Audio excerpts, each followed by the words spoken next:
Hey everybody, this is the Sliders Review, and I'm here today to talk to you about Citadel Season 2. So Season 2 came out in 2026. The first season came out 3 years ago in 2023. That's a long freaking time. Now, there are reasons as to why that is. One reason is because that's just how like streaming shows are now. They take forever to come out. Another reason is because, actors take on different projects now. Priyanka, the one of the main actresses of this show, she was in the movie The Bluff that I reviewed a few days ago. And the other reason is because they did a somewhat half overhaul of the show. Not a complete, but they changed some stuff up. They brought in like about one or two new writers, got rid of a couple of the writers from last season, and they cut down the directors and stuff, really only having two, and got rid of the ones from the first season. They also changed up the composers and stuff.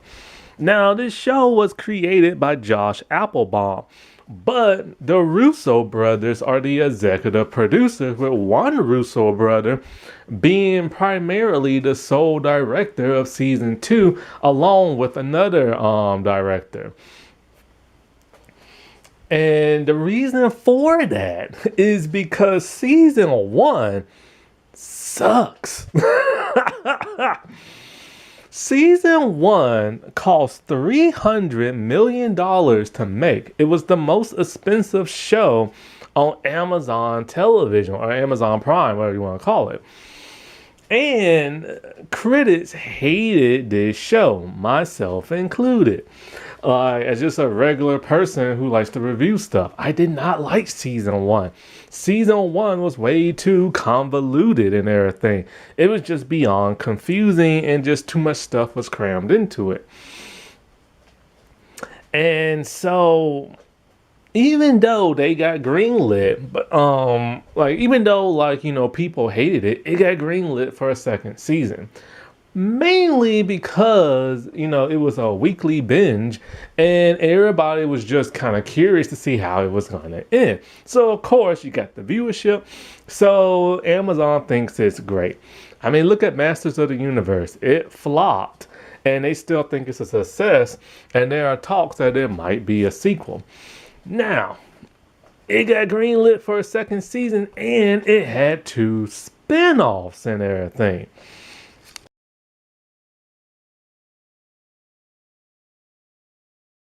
Citadel Diane came out, and this is another thing that kept the second season of the original Citadel on hold and everything. I've never watched this because I don't speak the language in which this was filmed in. I watched the trailer. Trailer looks pretty good, you know what I'm saying? I was interested in it, but because of the bad taste of season 1 of Citadel, I just wasn't gonna watch it. Plus, I do not like her hairstyle. I'm sorry, I don't. But the trailer looked interesting. But this failed as well. But when this failed, they actually canceled it after 1 season. Citadel Honey Bunny, which is an interesting name. Basically, Bunny is the father of Nadia from the original Citadel show.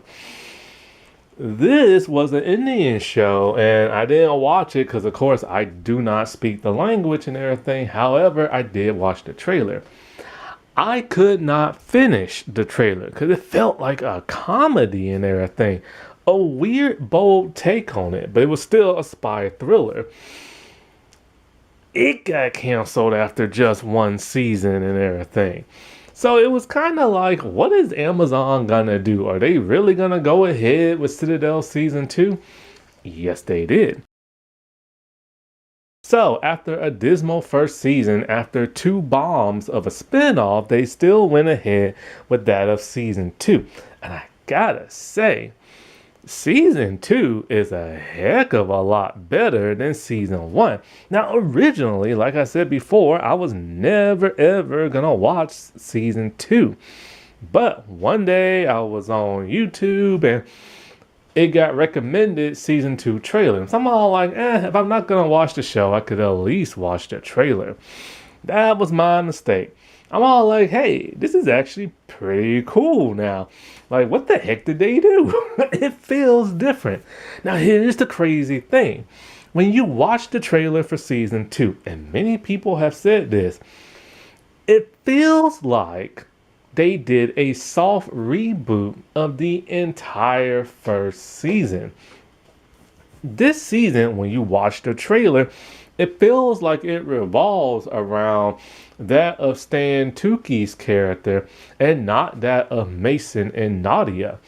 And I'm just kind of like, ooh, that's got a sting and everything. But that's only when you watch the trailer you feel that way. When you actually watch the show, there's no reboot of any kind. It takes place months after the first season, and it picks off exactly where the first season left off at. It also has all the themes and plots and stuff from that of season 1. So nothing got rebooted. It just felt that way in the trailer. And I think that was enough, and I think that was intentional to get people to watch season 2 because nobody wanted to watch season 2. But it worked. Season 2 is less confusing. Season 2 has a more narrow plot and everything. Basically, it's like, Nadia and Mason are on their own in completely different locations, and somebody is going after the Citadel people, the brainwashed assassins or reprogrammed assassins. So Mason is trying to protect his wife and get his wife back. But Nadia is extremely pissed when she finds out who the mole is. So basically, it's just like a rescue season. But there's a huge twist. And that huge twist resulted in a death of a beloved character on this show. This character's death pissed so many people off that there are some people online saying that season 1 is better than season 2. Look, I'm mad that this person died as well. But I'm not going to go as far as to say, oh, well, season 1 was better than season 2 and just throw my hands up in the air and everything. Nah, I'm not going down like that and everything. Season 1 sucked. Okay? I will always say that. But I get why some people get so mad that they're all like, one little thing can ruin an entire experience for them. But trust me when I say season 2 is still a heck of a lot better. Now, season 2 is not perfect. There are some little hiccups here and there, but for the most part, things are good. And it gave me hope again for the Russo brothers because I was starting to lose it.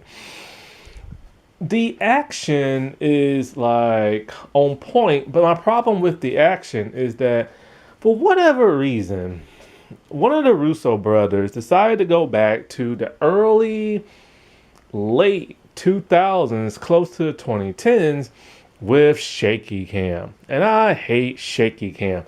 Shaky cam is over with. We don't need shaky cam for action sequences. More importantly, we don't need shaky cam combined with a bunch of cutscenes and very, very quick movement of the camera. It makes you a little dizzy. You don't know what the heck is going on, and everything just looks jumpy. The acting is still great. The violence is still great. The villain, on the other hand, that's the weak part right there. They redeemed one villain from season 1, and they brought us 2 new villains in season 2, a couple. And the male villain reminds me of that bad guy from Bad Boys 2. all the way back from the early 2000s. He's like, a father. He loves his kid. He doesn't want his kid to see the violence, but he's like a bad comedic man. He doesn't, like, I don't know, like, it's weird. He is bad. He is evil. And he is menacing. But it feels a little forced at times. To why I don't understand why anybody would be scared of him. Also, they tried to make him into a little bit of like a philosopher. He brings on the charm by trying to convince people to join his side. Similar to Flag Smasher from, what's that show called? Winter Soldier. No, Falcon and the Winter Soldier. Winter Soldier. And so he reminds me of a combination of the Bad Boy, 2 villain, and Flag Smasher. And it's just not working for me. Then there is his, I don't know if it's his girlfriend or his wife or whatever. It has to be girlfriend because she is not the same race as his son. When she takes over and everything, once again, not that scary of like a villain. So the villains, just like an MCU movie, is the weakest point. There are still a bunch of twists and turns, and the twists will really catch you off guard and everything. Especially that shocking death. I was just like, no, this can't be. Like, no. It's one of the main 2 characters. Like, no. Like, no. Like, it will get you, and it will make you mad and everything. Now, they also introduced 2 brand new characters that are former CIA agents. I could do without them. I honestly can.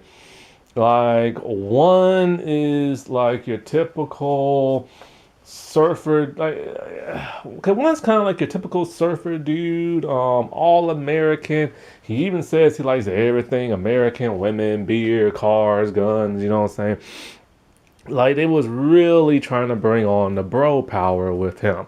And he's just so annoying. So they can bring in that audience to try to pick this show up because the show just soured in the first season. Then there's a new female character who's just kind of like there, kind of like, oh, okay, she's nice, she's smart, she's helpful, doesn't really make an impact. But of course, the show is all in like the 2 main stars. And the 2 main stars, boy, they can bring it. Especially in the action, especially in the gunslinging, and especially with the hand-to-hand combat and everything. Like, it's just like amazing. Like, Richard Madden and Priyanka what's the last name? Chopra? Jonas? I forgot she's married to that Jonas brother, dude. So Priyanka Chopra, Jonas. They are good. They are very good. Like, Richard looks so much like Sebastian Stan. I kept thinking Bucky was in this movie. He could literally play the Winter Soldier if they were to reboot the MCU. Like, he is very good. But Priyanka, my God, she does the majority of her stunts, and she is amazing. And her acting is so good, so believable. I now regret not watching Quantico. I'm thinking I should just try to find it online and watch it, because if she can do what she does in this show in Quantico, oh, I need to watch and everything. Like, she is so good. I honestly wouldn't mind if she was to play Wonder Woman. Yeah, she's Indian and everything, and Wonder Woman's Italian. But, Gal Gadot's not Italian, and she's from Israel and everything. And I'm telling you, Priyanka can throw down. That's why I watched The Bluff. Like, she is that good. Now, Stan Tukey, who plays Bernard, he had some action scenes in this. This is my first time, when it comes to this series, watching Stan Tukey in anything serious. First time I ever saw that man was a comedy movie, Easy A. No, no, no, no, no, no, no, no. The Devil Wears Prada. That was the first thing I think I saw him in. Then Easy A. And I've only known him in like comedies and stuff. But whoa, this dude is like a Nick Fury and everything. You love to hate him. And his twist, like left and right, will be like, holy crap, you know what I'm saying? And he even has some action scenes, which, okay, they tried their best, and the man gave it his best, and he did a good job. Like, don't get me wrong, he did a good job. But it was kind of like the first Underworld movie, where Victor rose up and he had to fight, and the action just kind of slowed down because of his age. That's how it is here. Like, nothing against him, because he did an amazing job and he threw down as well. But it was very, very slow. But man can throw down, you know what I'm saying? And so, if anybody is ever like just kind of doubting this series because of that, the first season, nah, you gotta watch season 2, man. Like, it's really good. Now, the Diane and Honey Bunny show, they were supposed to tie in to the second season of that of Citadel, but because those two got canceled and was not well received, I think they kind of ditched whatever it was supposed to tie into to like this season and stuff. Now, the way this season ended, it left off on a couple of cliffhangers. So, they're banking for season 3. Personally, for me, I think just because of the way season 2 ended, the series probably should end. You know what I'm saying? I mean, we found out about these programmable like assassins. Citadel got completely wiped out and taken down, and now the remaining members are being hunted down and everything. And it's just kind of like, just maybe it should just like end, like it's satisfying as it is. So the plot of this season is basically months after the first season, Bernard character plane went down and was presumed dead. But he's alive and was taken hostage by a really bad guy. He is then rescued by a former CIA agent who lies to him because he wants to take this new bad guy down. This is part of like, the problem I have is with the villains. It's just kind of like I don't find him that menacing. He's a little scary, but not that menacing. And so while all this is going on, of course, Bernard needs 2 of his top agents. So he finds a way to contact them and everything. Through secret like spy code mess on television and everything. Nadia, she got attacked by like an assassin. And so she's trying to figure out who was that mole, who leaked out everybody's info from Citadel to that of Manticore and everything. And so while that's going on, you have like Mason, who's trying to like live a life with Abby, who of course Abby is also a programmable assassin as well. And their daughter is no longer with them. She's in hiding and stuff. And they're just trying to keep low until, they can like resurface again. But Abby is tired of laying low and has a contact. She eventually gets kidnapped, and this is what causes Mason to work with Bernard along with Nadia and stuff. And so he has his own mission, but they have their mission. So of course he betrays them. And it's just like he ends up working with his mom, of all people.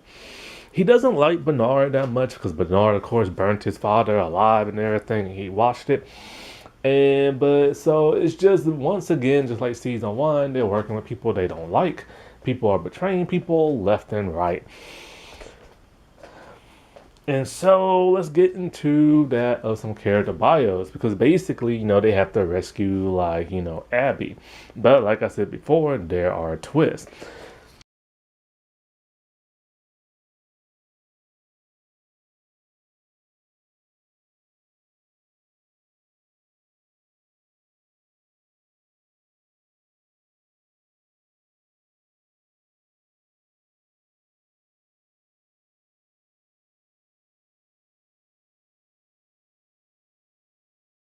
Okay, so I'll start off with a new character, James Hutch. He's very erratic, very loose and very out there. He is the one who rescues that uh Bernard, and he likes to not have any loose ends, so he likes blowing things up with grenades. He's former CIA, and he lied to that of Bernard, saying that he had the entire CIA, that could help out and stuff like that, but they're not. The CIA wants him turned in and stuff like that. I forget why, but he wants the main bad guy, Braga, to be taken down. I'm not exactly sure as to why that is, but he just wants to take Braga down. I think maybe he found out Braga's plan somehow, but I'm not sure.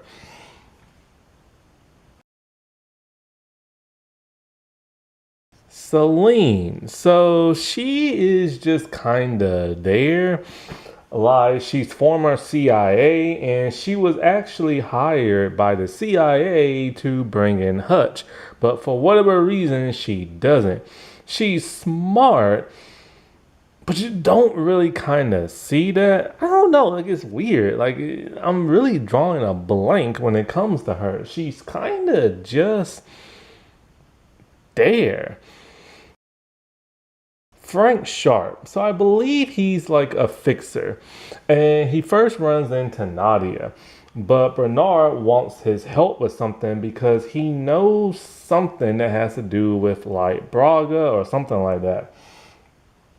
And so the thing about him is that he's dirty.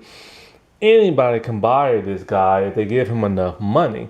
So when Bernard finds that out, he puts a stop to it and be all like, look, anytime somebody wants to hire you and pay you money, let me know and I will double that.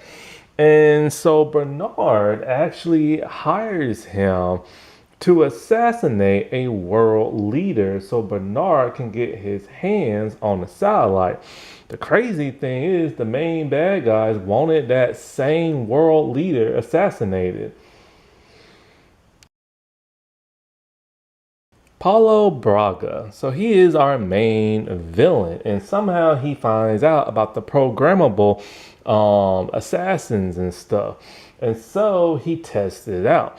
The thing about him is that he claims he wants to bring world peace by taking out a lot of the bad people, I guess corrupt politicians or people he just doesn't agree with, so he can have his new world order.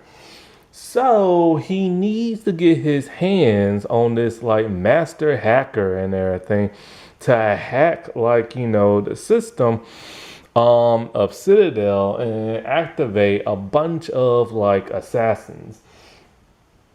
And so originally he had the man who created technology himself, Bernard, but then he lost him. He's very ruthless and everything, very menacing. When his son got in trouble for hitting another kid, he basically intimidated the teacher and be all like, look, my son would never do that unless somebody provoked him. And you don't want to suspend my son because he ended up drawing a picture and with the mangled face of the teacher being like, look, you suspend my son and this is going to happen to you. And so at first, he was kind of like an interesting villain until he started being comedic and until he started being like all philosophical and whatever. He captures Abby and he wants to activate her. So he sends his goons to find like this hacker. And eventually, Mason's all like, look, man, like I want Abby back. I captured you. We can make a trade and everything. When he finds out who Mason is and that he's one of those assassins, he tries to persuade him with like his philosophical ways and his charm.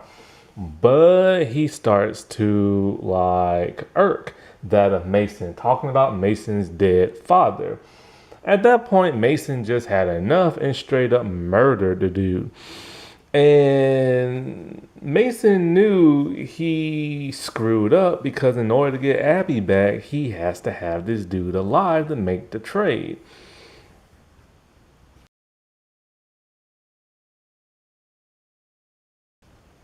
Joanna. So she is played by Marley Dannerich. And of course, she's from the video game The Last of Us, and she was in the first season of the television show. And so she is Braga's girlfriend and right hand woman. And so basically, when Braga dies, she takes over the organization. She's just as mean and stuff like that. But she's not really as mean as him. Basically, she's gonna make the trade with that of Mason to get Braga back. But of course, there is no Braga no more. So Mason, I guess, dresses up in like Pablo's clothes and puts like a black bag over his head. They make the trade, but then eventually there's a shootout, and she gets away.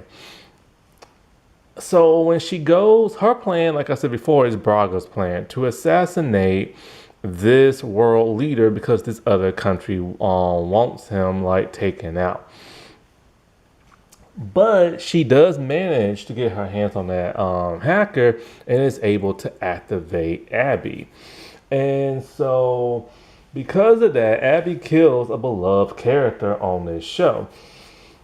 When Bernard makes his way to that of Joanna, like it's crazy, because it's like he tells her, like, that dude you wanted to assassinate, yeah, I already took him out. And so she's just kind of like, well, heck, since we got like the same interests, you should let me go. Bang, bang. He shoots and kills her. And I'm just kind of like, that's it. Like, she didn't really do much as like a villain. This show has like weak villains and stuff.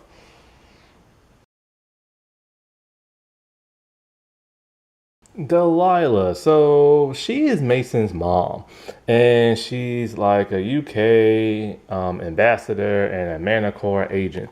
She hates Citadel and wants Manticore to basically just take down Citadel. It turns out her son was indeed the mole and leaked all Citadel's information. Him and her have been estranged since season one, but when she reaches out to him, they're all like, look, man, you're gonna need some help. I'm here to help you and stuff like that. And that's eventually what he does because he needs somebody he can trust. They patch up their relationship and stuff, and she will do anything for him. However, she does want Citadel like taken down. She does not like the idea of the programmable like assassins and will do whatever it takes to acquire the satellites and everything that are powerful enough to connect to like the assassins. So with the help of Bernard, she ends up kidnapping like a senator's like daughter just so she can get like all the money from him and stuff so that Bernard can use it to buy the satellites. And it comes with that of a huge price because she's willing to make a huge sacrifice just in order to get those satellites. Abby. So she is the wife of Cal. And Cal, of course, is one of the identities of Mason. But Abby is also Celeste, who is a like citadel spy assassin. And so like she's one of those programmable assassins. As Abby, she has no idea really what the heck is going on. That she knows that Cal is Mason, and she just wants her daughter back, who's in safekeeping right now.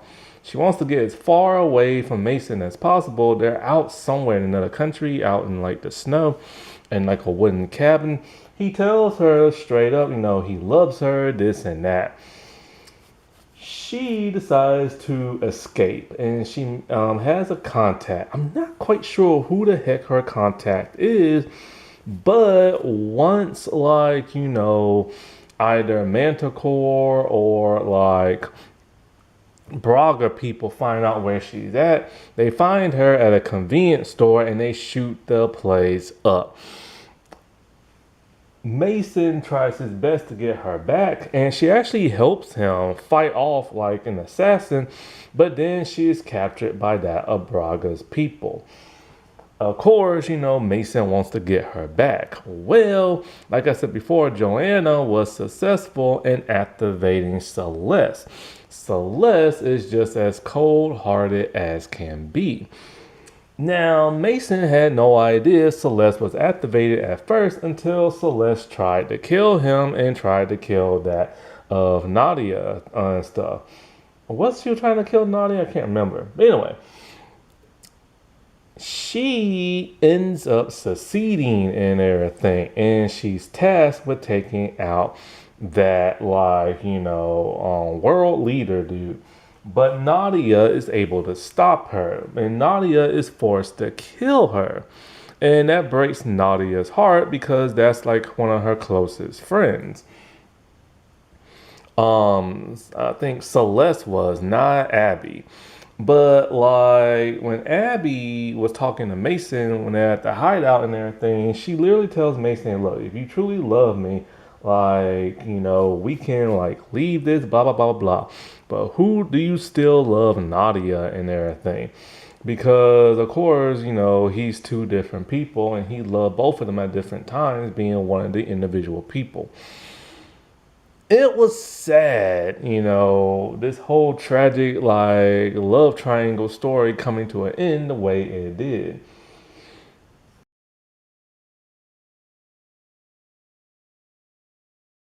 Nadia, so she's played by Priyanka Chopra Jonas. So this woman's amazing. My God, when I say she's amazing, I mean she is amazing. But basically, she's with her daughter Asha. And so they're hiding out. And an assassin comes to kill them. She realizes this is never going to end and she needs to get her daughter safe. So she arranges to have her be with her mother, her grandmother. Now, Nadia's mom, I don't believe, is Honey from the Honey Bunny show. But her mom seems, I don't know what the heck her mom job is, but she can't have no contact with that of Nadia, and talking about you only have a few seconds and blah, blah, blah, and can't even look her in the eye. And I'm like, man, what the heck job did she have and everything? To where she's acting so cold hearted where she can't even be with her daughter. Talking about this will be the last time we'll ever talk, but she does take in her granddaughter. And so Nadia is trying to figure out, who leaked the information. And she tracks down somebody. I don't know if it was Sharp or not, but I think it was Sharp. That's how she first got in contact with him. And he basically tells her, you pretty much know who it is, he tells her and stuff. And so when she finds out Bernard is alive, she tries to track him down because he ended up giving a secret message through the television. But not before she tries to take out the mole. Like as I said before, the mole is Mason, and she straight up tries to murder his behind. All throughout the season, she just hates his guts and wants nothing to do with him. Despite them two being lovers back in the day. And so, like, she is very conflicted because she doesn't want to work for Bernard. She wants nothing to do with Citadel. She just straight up wants to kill Mason, and she just wants to get back to her daughter. But she realizes that Braga needs to be stopped and everything. And it turns out eventually she actually still cares for Mason and everything. And when I told her when Abby was going back and forth about who do you love, that conversation really broke her heart. And it broke her heart even more when she discovered Mason is dead because Abby tried to kill them both. And so it broke her heart even more to have to kill Abby and everything. Now, at the end, something odd happened. She gives Bernard a list of, like, former Citadel spies that are like programmable and everything, right? And she's also pissed at Bernard because he sacrificed the life of that of Mason. But then she goes and finds the assassin who originally tried to kill her at the beginning of the season. Assassin who never speaks, who's like mute, and tells her we have unfinished business and puts her gun down. Why is she willing to put her gun down, and why? What kind of unfinished business do those two have? They're trying their best for season 3, but they should have just left that at the end the way it was, with the assassin like getting away and everything, or at least have Nadia kill the assassin.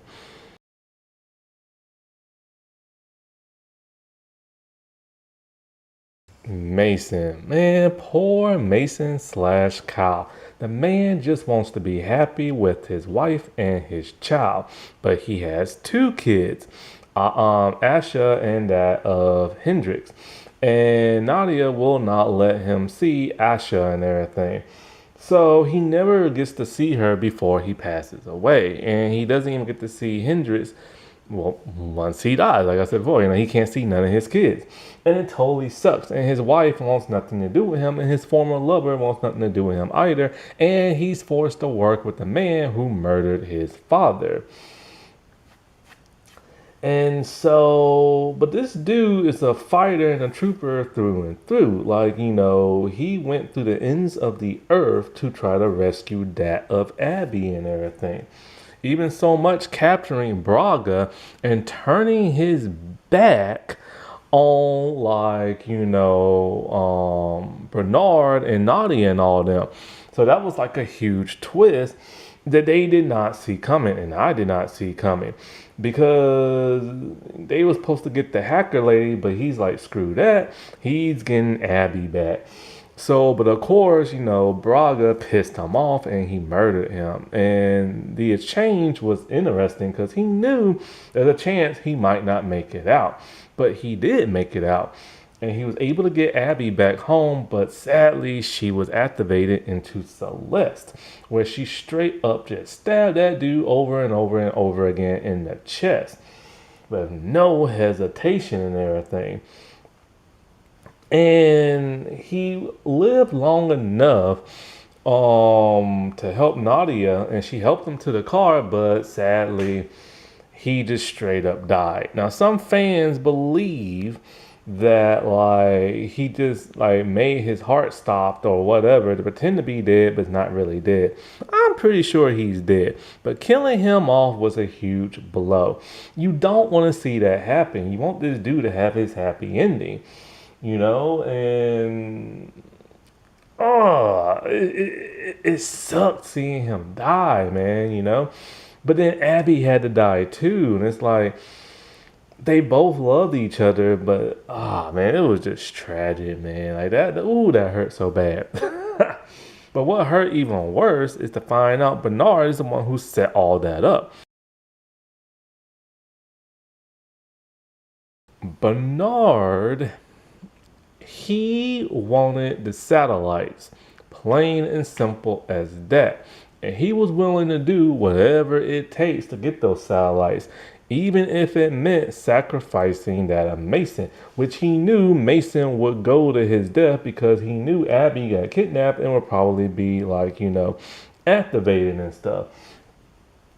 And along with Mason's mom, who also sacrificed Mason, which was just a lowdown, man. Those satellites must have been so important for him to have. Why? Because those satellites are literally what Braga was trying to get his hands on to activate, like, all those assassins and stuff.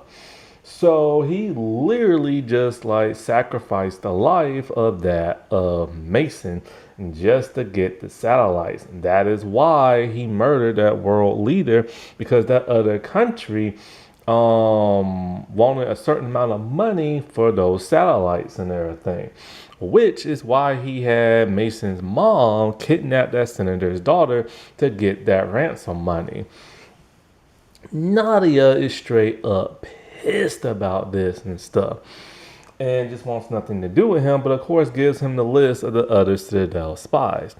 Now, I was thinking, wow, is it really gonna end like that with him betraying everybody and killing that world leader just to get some satellites and this and that, just so he can get his hands on Citadel spies? But he has Joanna. What was her name? What was her name? It's not Joanna. Yes. No. Celine. He has Celine activate a code in the satellites, and it causes all the satellites to explode and fall down to Earth. Burning to a cinder and everything. And Nadia is kind of shocked, and so is everybody else. And he literally tells everybody nobody should have this much power, not even Citadel and everything.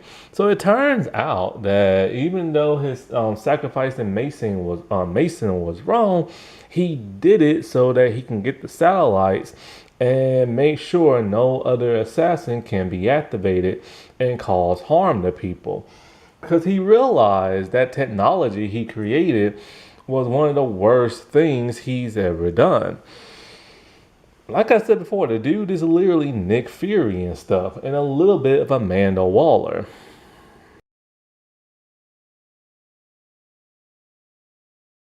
So yeah, season 2 is a heck of a lot better than season 1 in my opinion. Season 1 is just straight up frustrating. Like, you just watch it and there's so many twists and turns and it's so convoluted. Thank God they did an overhaul of like the writers and like directors and stuff like that, because they desperately needed it. And of course, they are trying to get that season 3, which is gonna be hard going into season 3 what Mason did. I mean, thank God Nadia is still there, but she's gonna be doing her own thing. As for Bernard's new team, they're okay and everything, but once you see like a government agent, like rogue ops type like show before, you've seen them all. So I could care less. I mean, if it would have just had Mason and like Nadia and probably Bernard, then I'd be like, cool, you know what I'm saying? But she's doing something off with that other assassin and Mason is dead. Alrighty, well, I'll talk to y'all later. Bye.